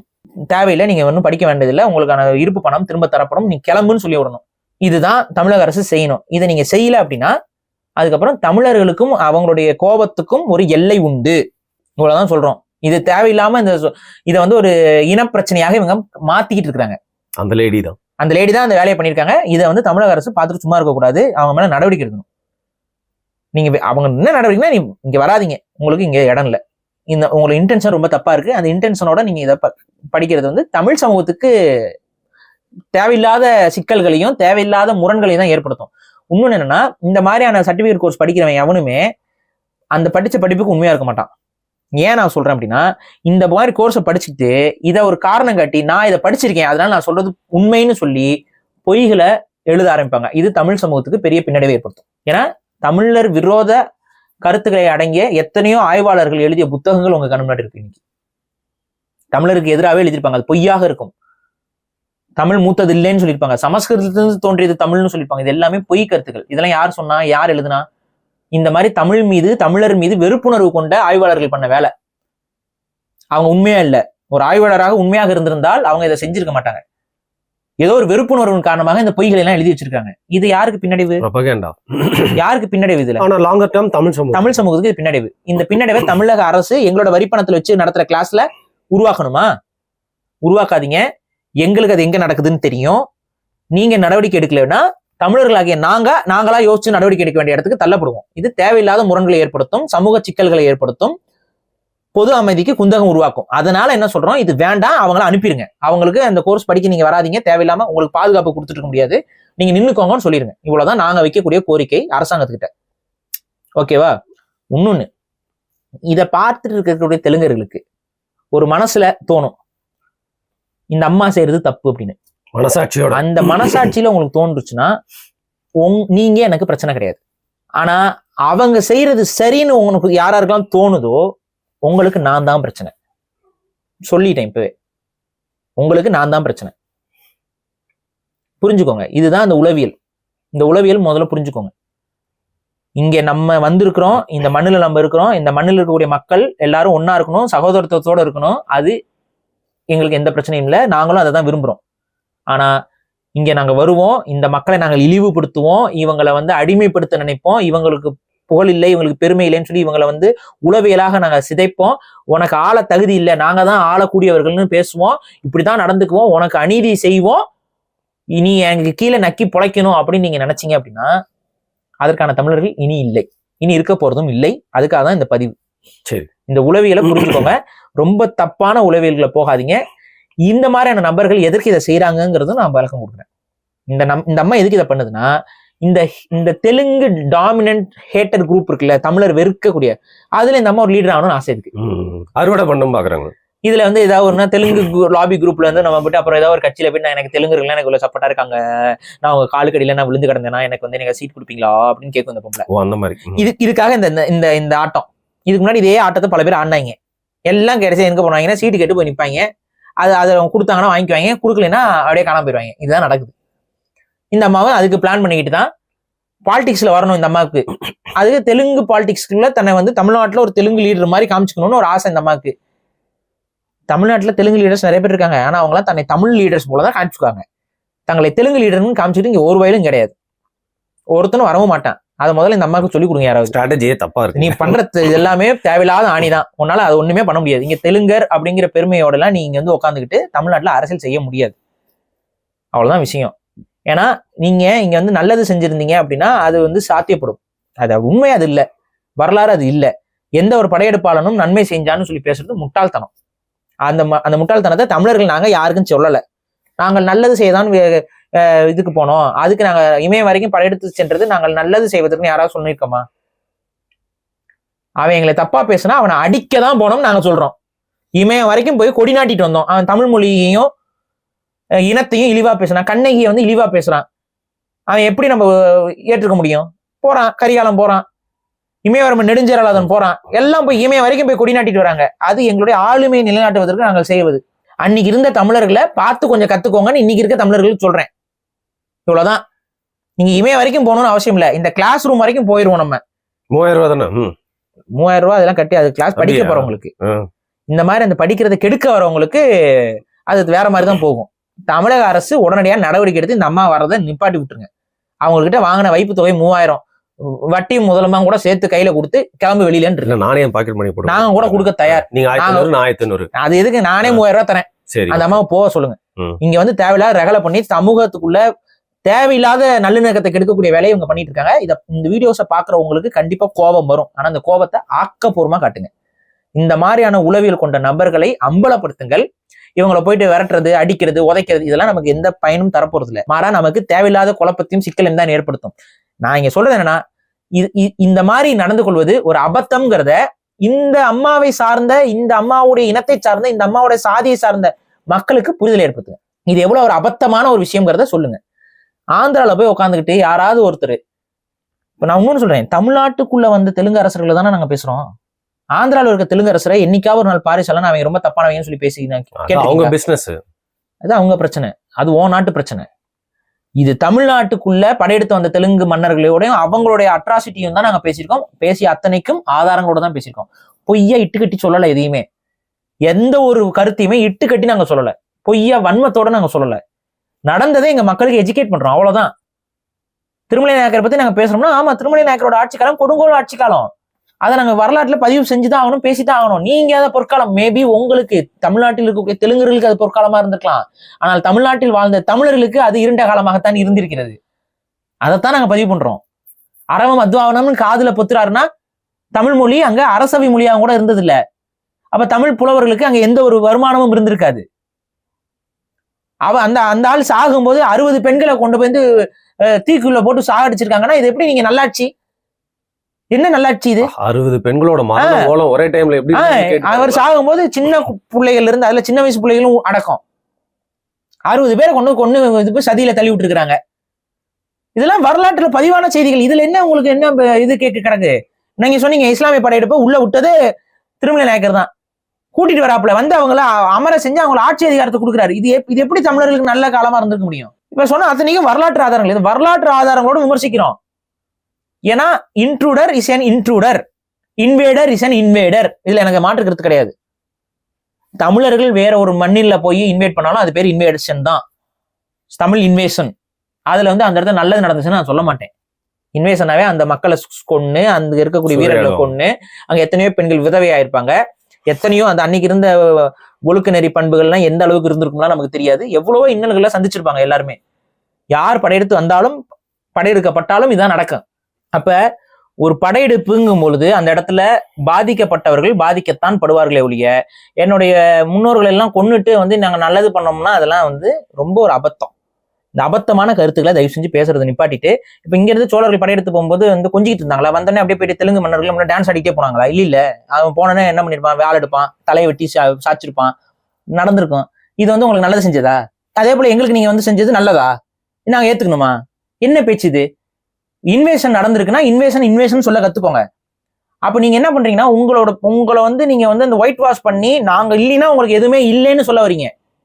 அதைத்தான் நீங்க இன்னைக்கு அது அந்த உளவியல்ல தான் இங்க செயல்படுறீங்க. அதை முதல்ல மாத்திக்கிட்டு, நாங்க என்னைக்குமே தெலுங்கு நாட்டுல தெலுங்கர்களை ஆட்சி செய்த தெலுங்கர்களை பத்தி நான் என்னைக்குமே விமர்சனம் பண்ணதே கிடையாது. அவங்க படையெடுத்து உள்ள என்னுடைய மண்ணை சுரண்டிய காலகட்டத்துல தான் அதைத்தான் நாங்க விமர்சனம் பண்றோமே ஒழிய, தெலுங்கு ஆந்திராவை ஆட்சி செய்யக்கூடிய அரசர்களை பற்றி நாங்க எங்க விமர்சனம். அதே போல வடக்குல எத்தனையோ அரசர்கள் இருந்த பேசிட்டு இருக்கோமா? இந்த மாண்பை வளர்த்துக் கொள்ளுங்கள். இங்க என்னன்னா, இங்க நம்ம எல்லாருமே ஓட்டு போடக்கூடிய உரிமை பெற்றவர்களாக இருக்கிறோம். இந்த இடத்துல எந்த ஏற்றத்தாழ்வும் இல்லை. நீங்க யாருக்கா ஓட்டு போடுவீங்க, நான் எனக்கு ஒரு வாக்கு தான், உங்களுக்கும் ஒரு வாக்கு தான். நீங்க யார் தேர்ந்தெடுக்கணும்? நாங்க தமிழ் தேசியவாதிகள் திரும்ப திரும்ப சொல்ற ஒரு விஷயம் என்னன்னா, தெலுங்கர்களுக்கு இந்த மண்ணில் அரசியலே இருக்கக்கூடாதானா? அப்படி நாங்க சொல்லல. சதவீதத்தின் அடிப்படையில் எத்தனை சதவீதம் தெலுங்கர்கள் இந்த தமிழ் மண்ணில் இருக்கிறார்களோ குடிவாரி கணக்கெடுப்பு எடுப்போம். அந்த குடிகள்ல தெலுங்கு குடிகள் எது, தமிழ் குடிகள் எதுன்னு பிரிப்போம். அப்ப தெலுங்கு குடிகளுக்கு எவ்வளவு சதவீதம் மக்கள் இருக்கிறார்களோ அத்தனை சதவீதத்திற்கு தகுந்த மாதிரியான இடஒதுக்கீடுல அரசியலில் பெற்றுக்கொள்ளுங்கள். நாங்க 2% இருக்காங்க, 3%, 5% இருக்காங்கன்னா 5%க்கு எத்தனை எம்எல்ஏ எத்தனை மினிஸ்டர் தேவையோ அது உருவாக்கிக்கலாம். அதே போல இப்போ 10% இருக்கக்கூடிய சமூகம் ஒருத்தருங்க இருக்காங்கன்னா அவங்களுக்கு எத்தனை எம்எல்ஏ எத்தனை மினிஸ்டர்ஸ் தேவையோ அதை நம்ம உருவாக்கிக்கலாம். இந்த ஒரு ஒரு ஒரு சரியான ஒரு முறைமை இருக்கணும்னு தான் நாங்க சொல்றோம். ஆனா அது இல்லை, இன்னைக்கு அந்த பேலன்ஸ் இல்லை. எத்தனை எம்எல்ஏ எத்தனை மினிஸ்டர் உங்க ஆளுங்க இருக்காங்கன்னு உங்களுக்கே தெரியும். இந்த பேலன்ஸ் இல்லாம இங்க மாறுறதுனாலதான் இங்க பிரச்சனையா வருது. இப்ப இது வேற எங்கேயாவது தமிழர்கள் அதிகமா ஆதிக்கம் பண்றாங்களா? இந்த மாதிரி ஏதாவது அவங்களும் வாழ்றாங்க, மும்பைல வாழ்றாங்க, ஆந்திரால இருக்கிறாங்க, கர்நாடகத்துல இருக்கிறாங்க, கேரளால இருக்காங்க. அந்த சதவீதத்துக்கு தகுந்த மாதிரியான அதிகாரத்தை பெற்றிருப்பாங்க. அதுக்கு மேல இருக்காது, அது கூட இல்லாம இருக்கலாம். இருக்கிற சதவீதத்தை விட அதிகாரம் கம்மியா பெற்றிருக்கலாம். எதுக்கு கர்நாடகத்துல எல்லாம் இருக்கிற சதவீதத்தை விடவே அதிகாரம் கம்மியா தான் பெற்றிருக்காங்க தமிழர்கள். ஆனா இங்க பிறமொழியாளர்கள், தமிழ்நாட்டுல தமிழக மக்களால் தேர்ந்தெடுக்கப்பட்டு போன ஒரு நபர் வந்து தெலுங்குல போயிட்டு பதவி பிரமாணம் எடுக்கிறாரு. இதுக்கு எவ்வளவு பெரிய அவமானம் தெரியுமா தமிழக அரசுக்கு? அவருக்கு அது தாய்மொழியா இருக்கலாம், ஆனா நீங்க தமிழக அரசால் தேர்ந்தெடுக்கப்பட்டிருக்கீங்க, தமிழக அரசுடைய ஒரு பிரதிநிதியா இருக்கீங்க, திமுக அரசாங்கத்துடைய உதவியோட நீங்க போறீங்க. இருமொழி கொள்கை கொண்டது தமிழக அரசு, அதுல தெலுங்கு இல்ல, தமிழும் ஆங்கிலம் மட்டும்தான் இருமொழி கொள்கை. ஒன்னா நீ ஆங்கிலத்தை எடுத்துக்கணும், தமிழ்ல எடுத்துக்கணும். ஆனா நீ என்ன பண்ணிட்டு வர? நீ முறைப்படி தமிழ்ல எடுத்துக்கணும், தமிழ் மொழியில. ஏன்னா அதுதான் நான் வந்து தமிழ் தானே என்னை வாழ வைத்திருக்கிறது அப்படின்னு சொல்லிட்டு நீங்க எடுத்துக்கணும். ஆனா நீங்க போயிட்டு தெலுங்குல அங்க உறுதிமொழி எடுக்கிறீங்க. இது எவ்வளவு பெரிய அடாவடித்தனம்! இந்த அடாவடித்தனம் தான் இவர்கள்ட்ட அதிகமா இருக்குது. இதைத்தான் நாங்க எதிர்த்து பேசுறோம். தெலுங்கர்கள் இந்த மண்ணில் வாழுங்கள், இந்த மண்ணில் உங்கள் மொழியை வளர்த்து. நான் இன்னைக்குமே சொல்றது என்னன்னா, தெலுங்கர்கள் வீட்டுல தெலுங்கு பேசுறதை நாங்க கூடாதுன்னு சொல்றோம். இன்னைக்கு உங்க மொழி இலக்கணும் அவசியம் இல்லை, உங்க பண்பாட்டு இலக்கணும் அவசியம் இல்லை, உங்க சமூகத்தை இலக்கணும்னு அவசியம் இல்லை. ஆனா உங்க சமூகம், உங்க மொழி, உங்க பண்பாட்டுக்கு எவ்வளவு சதவீதம் மக்கள் வாழ்கிறார்களோ அத்தனை சதவீதம் இடஒதுக்கீடு பெற்று சுகபோகமாக வாழுங்கள். அதே போல எத்தனை சதவீதம் தமிழர்கள் நாங்க வாங்கிறோமோ, எங்களுக்குள்ள இருக்க குடிகள்ல எத்தனை சதவீதம் குடிகளுக்குள்ள இருக்கோ நாங்களும் அதை கரெக்டா பங்கிட்டு கொடுத்துடுறோம். அந்த பங்கீட்டின் அடிப்படையில் வாழும்போது யாருக்கும் பிரச்சனை கிடையாது. ஆனா அந்த பங்கீடு இங்க முறையாக இல்லாத பொழுது, அதற்கு பின்னாடி ஒரு பெரும் அரசியல் இருக்கும் பொழுது, தமிழர்களை ஏமாற்றி பிழைக்கலாம் என்று சிலர் நினைக்கும் பொழுது தேவையில்லாத இனவாத பிரச்சனைகள் என்பது உருவாக்கப்படுகிறது. உஷாராணி மாதிரியான நபர்கள் அவங்க வீட்டுல உட்காந்துக்கிட்டு எவ்வளவோ வன்மத்தை வச்சுக்கிட்டு பாலாத்திக்கிட்டு இருக்கலாம், டீ ஆத்திட்டு இருக்கலாம், பிரச்சனை இல்லை. ஆனா தமிழர்கள் தமிழ் மொழி கற்கவும் தமிழர் வரலாற்றை பாதுகாக்கவும் எடுக்கக்கூடிய ஒரு முயற்சியில வந்து குறுக்குசால் ஓட்டிக்கிட்டு இவ்வளவு வன்மமா அதிகார துணியில வந்து பேசிக்கிட்டு அங்க சொல்லிக் கொடுக்க வந்த வாதியார்களை வந்து இழிவுபடுத்தி பேசிக்கிட்டு இருக்கிறதெல்லாம் ஏற்றுக்கொள்ள முடியாது. தமிழக அரசு தயவு செஞ்சு ஒரு நடவடிக்கை எடுங்க. இதையே நீங்க எடுக்கல அப்படின்னா நாங்கள் தமிழுக்காகத்தான் இருக்கோம்னு சொல்றதெல்லாம் ஒரு உச்சபட்ச பொய்மை. நாங்களும் அவங்களும் ஒரே சமூகம், அதனால நாங்க நடவடிக்கை எடுக்க மாட்டோம்னு சொல்லிட்டு வெளிப்படையா சொல்லிட்டு போயிருங்க. இவ்வளவுதான் நான் சொல்ல முடியும். சரி, இப்போ கண்டிப்பா அது மாதிரி கற்றல் அப்படிங்கிறதுக்கு அரசாங்கம் ஒரு பிராக்கெட் பண்ணி அதை ஒரு கோர்ஸ்லாம் அமைச்சு அதுவும் குறைந்த செலவில் பண்றது ரொம்ப பெரிய விஷயம். அங்க இந்த மாதிரி சங்கடமான விஷயங்களும் நடக்கக்கூடாது அப்படிங்கிற நோக்கத்தில் நீங்க அதை பேசியிருக்கீங்க. கேட்க வேண்டியவங்க போய் கேட்டிருக்கோம் அப்படின்னு நினைக்கிறேன். ஏன் அவங்களே இந்த வீடியோ பார்த்தாங்கன்னா நெக்ஸ்ட் டைம்ல இருந்து நீங்களே இந்த கிளாஸ்க்கு போகாதீங்க அப்படின்னு ஒரு ஹம்பிள் ஒப்பீனியனா கேட்டுக்கிறோம். நன்றி.